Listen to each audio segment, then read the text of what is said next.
At the turn of the new millennium, Cisco, the hardware, software, and networking equipment giant, was one of the hottest stocks in the US market. From early 1999 to mid-2000, Cisco's shares rose 236% to a market cap of $555 billion on the back of the internet hype. The thesis made sense. As a provider of networking equipment for telecoms and other internet businesses, Cisco was to be the main enabler of the dot-com gold rush, the picks and shovels seller, one could say. What could go wrong? In the 2000 financial year, Cisco posted revenue growth of 55% and gross margins of 66%, numbers that will sound familiar in a minute when we look at NVidia's earnings. As the dot-com bubble deflated and capital expenditure with it in the early 2000s, Cisco's share price came crumbling down, dropping 80% by 2003. While Cisco was indeed a big winner in the dot-com era, its volatility pegged to cyclical infrastructure capital expenditure should represent a valuable lesson when we look at today's AI hype and the money being thrown at NVIDIA. The green giant might be killing it when it comes to earnings, but what will happen when the AI bubble deflates? And what about gaming, NVIDIA's pesky side business? Let's dive into the numbers.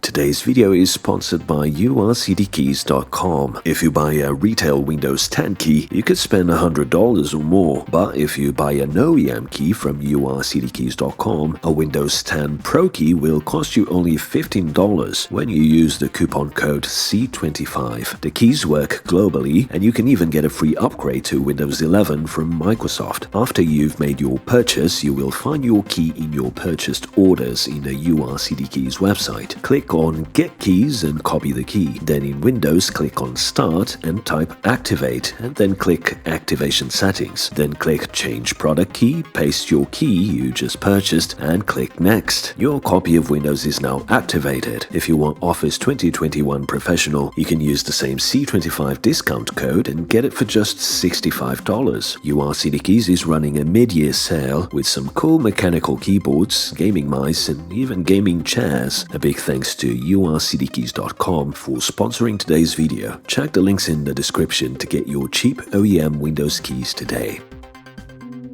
NVIDIA have just had their Q1 earnings call, and with no surprise comes the news that data center sales saw a record revenue, $4.28 billion, so a 14% increase from the same period last year. NVIDIA claims these came from cloud service providers, consumer internet companies, and enterprises all wanting GPUs for AI inference and training. So clients here include Meta, Azure, Google Cloud, Oracle, and AWS will soon join the roster. There's a bunch of other non-cloud clients making orders as well. The Grace CPU continues sampling with customers. Moving to gaming, it was about half of what NVIDIA made in the data center. Once NVIDIA's bread and butter, it's now half of their data center business. At $2.24 billion, it was up 22% from last quarter, but down 38% from the same period last year. So while things improved from last quarter, it's undeniable that NVIDIA GPUs just aren't selling that well. NVIDIA CFO Colette Kress did mention the launch of the 60 series, claiming the 4060 Ti will provide 2 times the speed of the current gaming consoles at mainstream prices. That is, of course, bullshit. The current consoles have an RX 6700 equivalent integrated GPU, which is about 10 to 15% slower than the 4060 Ti, but does have access to more than 8 GB of memory, something that will affect gaming performance at 1440p and higher resolutions, and in some cases even at 1080p. So the 4060 Ti is nowhere near twice the speed of the current consoles as NVIDIA claims. Speaking of the 4060 Ti, it was universally panned by reviewers, most of which saying it's dead on arrival. So the 4060 Ti is effectively a 4050 that NVIDIA is trying to pass as a 4060 Ti.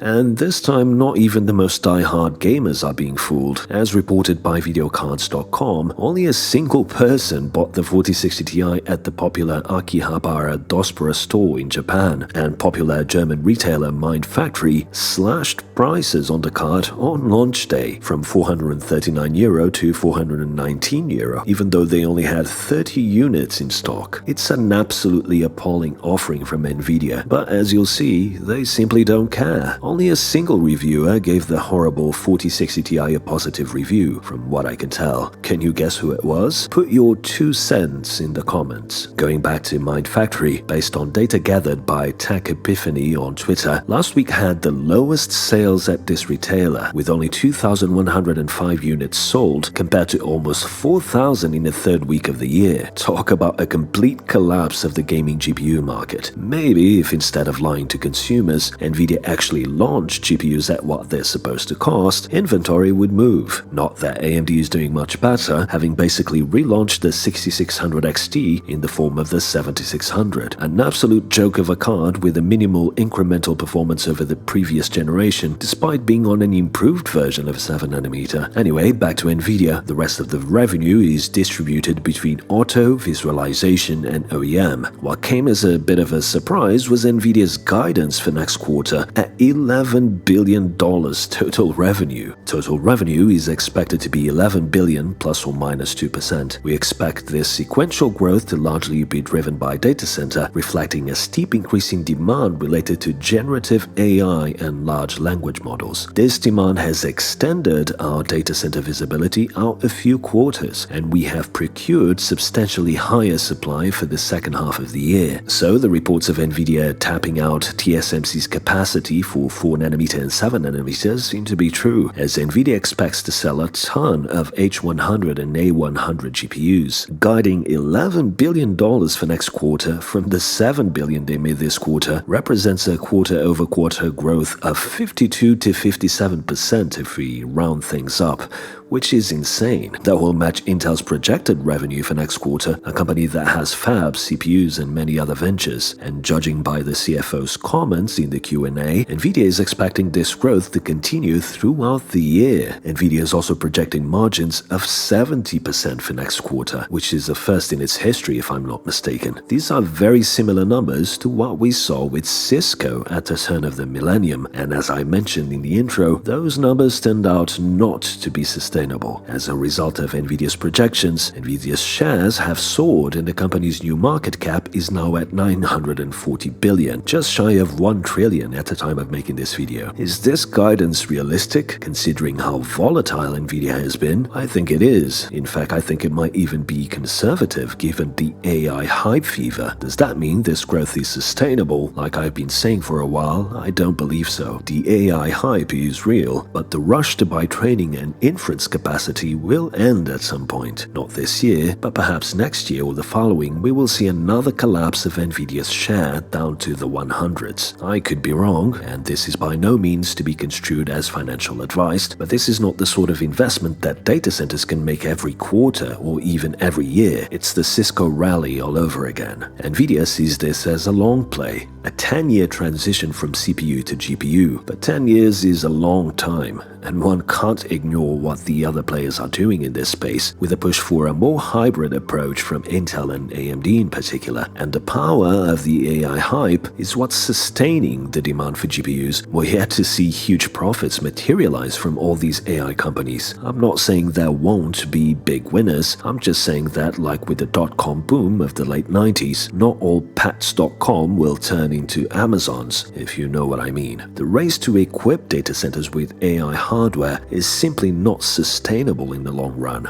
Jensen hinted in the call that NVIDIA will be announcing a new product line for the cloud, which is for Ethernet-focused generative AI. I'm guessing this will be an ROCE cheaper alternative to InfiniBand for data centers with limited budgets. Mellanox's InfiniBand switches are currently not suitable for a great number of data centers. The cost of the switches just isn't worth it, so my guess is that NVIDIA will launch an alternative line of network switches that use the ROCE v2 to carry high high-performance distributed applications. With the rising demand for training, I think that would make sense. That's me speculating, I have no insider info on this. And that's pretty much it. In the Q&A, no one asked about gaming, and in the closing remarks, Jensen had nothing to say about gaming. It was all AI. So even though sales of gaming GPUs have almost halved since the beginning of the year, no one seems to care, and gamers are left with a 50-class GPU being sold for 60-class prices. I think NVidia putting all their eggs into the data center basket is extremely risky. Looking at their track record from the last decade, they've been a very volatile company, getting highs off the back of mining and then busts when that bubble burst, investing heavily into auto only to lose Tesla to an in-house ASIC, and today being resigned to Chinese Tesla alternatives, and now betting hard on AI with the risk of losing not only its largest market, China, but its main supplier, TSMC. Back in February of this year, Warren Buffett's company, Berkshire Hathaway, sold 86% of its shares in TSMC, with Buffett saying that geopolitical tensions were a consideration in the decision to sell most of its shares in the Taiwanese company. Buffett is known for his long positions when it comes to investing, so it came as a bit of a surprise that they would sell in a hurry, only months after buying TSMC. So perhaps Buffett knows something about an impending conflict? Well, it seems the US is waiting for the construction of fabs in US soil to finish in order to impose more bans on the sales of chips to China, in order to ensure chips can be fabbed somewhere other than TSMC were a conflict to break. Jensen Huang didn't waste time in advising the US on what to do regarding China. If China can't buy from the United States, they'll just build it themselves. So the US has to be careful. China is a very important market for the technology industry. If we are deprived of the Chinese market, we don't have a contingency for that. There is no other China, there is only one China. There would be enormous damage to American companies if they were unable to trade with Beijing. If the American tech industry requires 1/3 less capacity due to the loss of the Chinese market, no one is going to need American fabs. We will be swimming in fabs. If they're not thoughtful on regulations, they will hurt the tech industry. Firstly, Jensen is playing dumb, saying that if China can't buy from the US, that they will build it themselves. That would be implying that building chips on the level of the A100 and H100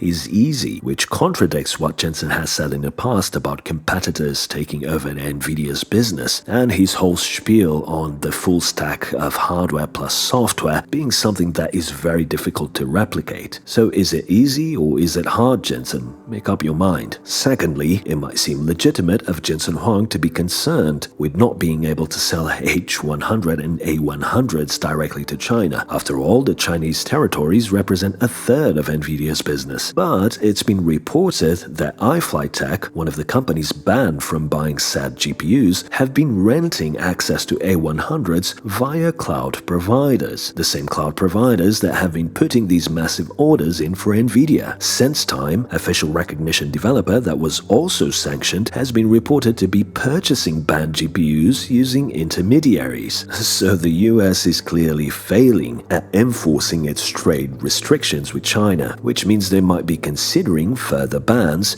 but more importantly, it seems Jensen is not so much worried about losing the Chinese market, because one way or another the GPUs end up there, but probably is more concerned with the US inciting a conflict between China and Taiwan, a concern shared by Warren Buffett. Perhaps these powerful, rich, well-connected CEOs know more than meets the eye, but I don't want to go into conspiracy theory territory. Whatever way you look at it, NVIDIA's position continues to be volatile, and while I think the valuation hasn't reached its peak, I do think it will all come crumbling down again, just like we saw when the mining bubble burst. Not this year, that's for sure. I think this will be a record year for NVIDIA, which is bad news for PC enthusiasts. So completely disregarding the gaming segment and treating gamers like second-rate customers with disgraceful products like the 4060 Ti is, in my opinion, a risky move from Team Green. Luckily for NVidia, there are no competitors in sight in the gaming space. AMD has shown that the 7000 GPUs aren't terrible because of chiplets. The 7600 shows that RDNA is just a garbage microarchitecture if you look at the specs and performance compared to last gen. Not that AMD cares either. They will have a mid-cycle refresh of the consoles to fill their pockets soon. And Intel, while trying hard, still hasn't done enough to disrupt the market. The A770 16GB should be at $250 already if they want to entice gamers to beta test their GPUs. Intel needs to be way more aggressive with pricing, otherwise they can just pack it up. Well, let's hope that for everyone's sake, no conflict ever happens in Taiwan and that TSMC is left alone. It's not just NVIDIA that would crumble, it's most of the world. Speaking of Taiwan, Computex is just around the corner and I will be covering anything interesting that comes out of it, so be sure to subscribe so you don't miss that. This video was made possible by my awesome patrons. If you join my Patreon, you will gain access to the Cortex Discord server, where myself and a welcoming community of tech enthusiasts discuss tech every day. If you can't contribute financially at this time, then please share this video as that really helps. Thanks for watching, and until the next one.